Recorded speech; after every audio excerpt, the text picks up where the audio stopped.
नमस्कार my YouTube family. मैं कुलबीर सिंह आज एक और नई वीडियो के साथ।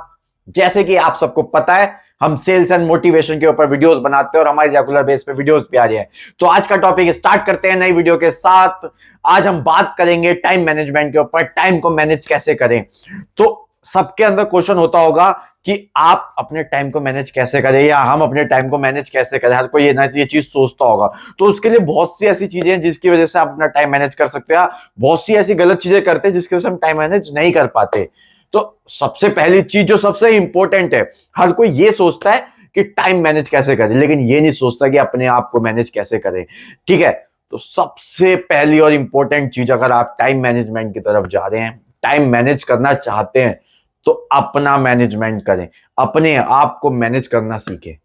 आप समझ रहे हैं ये बात? मैं सबसे पहले बोलूंगा, क्योंकि अगर सुधारना है अपने आप को तो पहले अपने आप में कमी को देखकर हमें सही करना होगा ना। सामने वाले से हमें कोई मतलब नहीं है। तो सबसे पहली और इंपॉर्टेंट चीज क्या होती है, जब आपको टाइम मैनेज करना है तो सबसे पहली चीज अपने आप को मैनेज करें कि आपके अंदर क्या कमियां हैं, क्या खामियां हैं जिसकी वजह से आप टाइम बहुत ज्यादा वेस्ट करते हो। तो वो चीज को ध्यान रखें कि आप कहां पर मिस्टेक करते हैं, आप अपने आप को मैनेज में कहां पर पीछे रह जाते हैं। कि कोई वर्क कर रहे हैं तो क्या उसी में रह जाते हैं, आप फोन चला रहे हैं तो क्या पता आप 2-2 घंटे फोन चला रहे हैं, वो टाइम वेस्टिंग है। आप इंस्टाग्राम, फेसबुक, एक्स वाई किसी भी प्लेटफॉर्म को यूज कर रहे हैं, सोशल मीडिया के, आप उसे चला रहे हैं तो फिर उसी में लगे हुए हैं। तो यहां पर आपको अपने आप को रोकना होगा। तो सबसे पहली चीज, आप अपने आप को मैनेज करें। टाइम मैनेज करने से पहले अपने आप को मैनेज करें तो टाइम ऑटोमेटिक मैनेज होना शुरू हो जाएगा। दूसरी चीज की बात करते हैं हम, कि आप टाइम मैनेजमेंट की बात कर रहे हैं तो उसमें हमें क्या करना चाहिए। हमें हमेशा ना अपने डे को प्लान करना चाहिए। फुल डे हमें क्या करना है। आप एक चीज बताइए, जब आपको कहीं जाना होता है तो आप अपनी प्लानिंग करते हैं, या फिर बैग उठाया चल दिए, या ट्रेन की टिकट ली चल दिए? ऐसा नहीं होता ना। जब आपको कहीं जाना होता है तो आप वहां की भी तो पूरी प्लानिंग करते हैं ना, कि भाई कैसे करना है, क्या करना है, कब टिकट बुक होगी, कब जाना है, कैसे क्या, ये सारी चीजें आप करते हैं। तो वही सेम है टाइम मैनेजमेंट करने के लिए। टाइम मैनेज करने के लिए आपको अपना डे मैनेज करना, समझ रहे हैं आप बात, कि आप अपना डे को प्लान करें। फुल डे में आप कैसे कैसे क्या क्या टाइमिंग्स आप रखते हैं, कहां पर आप का लंच टाइम है, कितने बजे ऑफिस है, क्या ऑफिस टाइमिंग रहती है, या फिर कितने बजे मॉर्निंग में उठते हैं, ये सारी चीजें आप अपने डे को प्लान करें। जो चीज मैंने आपको बताई, पहली कि आप अपने आप को मैनेज करें। दूसरी, आप जब टाइम मैनेज की बात करते हैं तो अपने आप को प्लान करें, अपने डे को प्लान करें कि करना क्या है मुझे पूरे दिन। मैं इसके ऊपर एक एग्जांपल दूंगा कि मैं एक जापानीज कंपनी में काम करता था। वहां पे जो जापानीज थे उनका ये कहना था कि आपकी जो ऑफिस टाइमिंग है ना, जो पंचिंग टाइम है आपकी, उससे आप 10 मिनट पहले आइए। और 10 मिनट पहले आकर आपके पास वो आपका अपना टाइम है, वो ऑफिस का टाइम नहीं है। क्योंकि ऑफिस टाइमिंग 9:30-10 बजे स्टार्ट, जो भी टाइमिंग है उससे 10 मिनट पहले आइए, तो ऑफिस टाइमिंग 10 मिनट बाद शुरू होगी। वो जो 10 मिनट है वो आपके हैं। तो वहां पर आपको वो 10 मिनट मिलते हैं फुल डे को प्लान करने के लिए। तो जापानीज ये कहते हैं कि आप अपने ऑफिस टाइम से पहले आइए और अपने उस 10 मिनट को मैनेज करिए, टाइम को, कि हमें पूरे दिन में करना क्या। आप सोचिए ना, आप 9:30 बजे आपका ऑफिस टाइमिंग, आप 9:30 पहुंचे, तो उसके बाद आपके पास अपना टाइम नहीं है, आपको करना क्या है। आप फिर क्या करते हैं, जो जो काम आपको दिखता गया है, जो किसी ने दिया, वो करते चले गए। लेकिन अगर आप अपने टाइम से 10 मिनट पहले पहुंच जाते हैं तो आप अपने टाइम को, अपने पूरे दिन को प्लान कर पाते हैं। ऑफिस में मुझे स्टार्टिंग से क्या करना है, पहले हार्ड वर्क, फिर कम वर्क, फिर उसके अलावा और चीजें सोचने का भी टाइम मिलता है कि कल मैंने क्या वर्क को छोड़ा था, कहां से मुझे स्टार्ट करना है, ये सारी चीजें मिलती है। तो इस चीज को आप ध्यान रखें, अपने आप को मैनेज करें, डे को प्लान करें। अब तीसरी चीज आती है कि टाइम मैनेज करने के साथ साथ आपको अपने आप को भी टाइम देना चाहिए।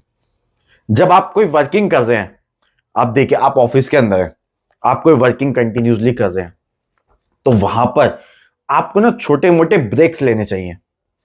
उसका ना इफेक्ट क्या होता है, उसका इफेक्ट ये होता है कि जब आप कंटिन्यूसली कोई वर्क कर रहे हैं तो धीरे धीरे आपकी एफिशिएंसी क्या है, स्लो होने लग जाती है। आप उस काम को करते करते करते करते थोड़ा थोड़ा स्लो होते चले जाते हैं, क्योंकि स्टार्टिंग में जो आपकी स्पीड है, क्योंकि बॉडी है हमारी, ठीक है ना, तो बॉडी स्टार्टिंग में जो शुरुआत की आपने अच्छे से काम किया, फिर धीरे धीरे धीरे धीरे उसकी एफिशिएंसी थोड़ी थोड़ी कम होती है। ठीक है, यहाँ पे मैं आपकी वर्किंग एफिशिएंसी की बात कर रहा हूँ, एक्सपीरियंस की बात नहीं कर रहा, आपकी प्रैक्टिस की बात नहीं कर रहा। एफिशिएंसी की, जब आप किसी काम को कंटिन्यूसली करते हैं तो आप उसमें परफेक्ट तो बनते हैं, वो एक अलग चीज है। मैं यहाँ बात कर रहा हूँ कि फुल डे उसी वर्क को कर रहे हैं तो कहीं ना कहीं आपका माइंड थक जाता है, फिजिकली भी आप थोड़े बहुत डिस्टर्ब होते हैं। तो आप पता है टाइम को मैनेज करने के लिए आप क्या है कि कंटिन्यूसली लगे रहते हैं ना काम में, तो क्या होता है 1 घंटे का काम है, फिर आप उसको सोचते रहते हैं माइंड में, हो रहा है, तो वो 1 घंटे का काम 2 घंटे हो जाता है, 3 घंटे भी लग जाते हैं, तो वहां पर आपका टाइम वेस्ट होता है। तो आपको अगर ऐसा लगे कि आप किसी काम को करते करते थोड़ा बोर हो रहे हैं, लेकिन अभी मुझे इस काम को और करना है, खत्म करना है डेडलाइन में, तो आप 5 या 10 या 15 मिनट जो भी आपकी एफिशिएंसी है उस हिसाब से थोड़ा ब्रेक लें, और उस ब्रेक में ना आप मोबाइल्स या ये सब चीजों का यूज ना करें, समझ रहे, टेक्नोलॉजी का यूज ना करें, क्योंकि टेक्नोलॉजी के साथ तो वैसे ही बैठे थे ना, इतनी देर से कंप्यूटर पे वर्क कर रहे हैं, लैपटॉप पे वर्क कर रहे हैं, वो तो आपके माइंड पे घुसा ही हुआ। बट वो 10-15 मिनट आप फिजिकली एक्टिविटी कर लें, कुछ घूम लें, समझ रहे हैं आप, थोड़ी सी एक्सरसाइज कर लें, या किसी के साथ जाकर बात कर लें, या शांति से 5-10 मिनट बैठ जाए, समझ रहे, तो वो चीज आप अपने आप को दें। और फोर्थ चीज मैं आपको लास्ट एक चीज और बताना चाहूंगा, फोर्थ एंड लास्ट, कि टाइम मैनेज करने के लिए आपको हमेशा ना अपनी एक डेडलाइन सेट करनी पड़ेगी।